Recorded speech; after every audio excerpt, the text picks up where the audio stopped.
CPM-ന് ഇപ്പോൾ രക്തസാക്ഷി ഉണ്ടാകുന്നത് ലോട്ടറി അടിക്കുന്ന പോലെ. കാരണം അവന്റെ പേരിൽ ഫണ്ട് പിരിച്ചു മാറ്റാം. അവിടെ അത് ചൂണ്ടിക്കാണിച്ച ഉത്തമനായ ഒരു കമ്മ്യൂണിസ്റ്റ് പാർട്ടിയിൽ നിന്ന് പുറത്താക്കി. ഞങ്ങൾ അത്ഭുതപ്പെട്ടു.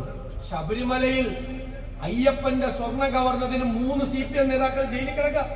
അങ്ങനെ കട്ട അയ്യപ്പന്റെ സ്വർണം കട്ട 3 പേർക്കെതിരായി 3 നേതാക്കന്മാർക്കെതിരായി ഒരു നടപടി എടുത്തില്ല. രക്തസാക്ഷി ഫണ്ട് അടിച്ചു മാറ്റിയ എന്ന് പറഞ്ഞ പാർട്ടിക്കാരനെതിരായി നടപടി.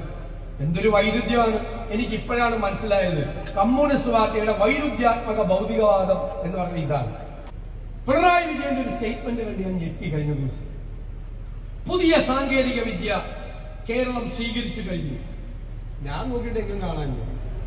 പിന്നെയാണ് ഒരു വാർത്ത വരുന്നത്, ജയിലിൽ കിടക്കുന്ന തടവുകാർ പരോള് കിട്ടാൻ വേണ്ടി DIGക്ക് ഗൂഗിൾ പേയിൽ കൈക്കൂലി കൊടുത്തത്.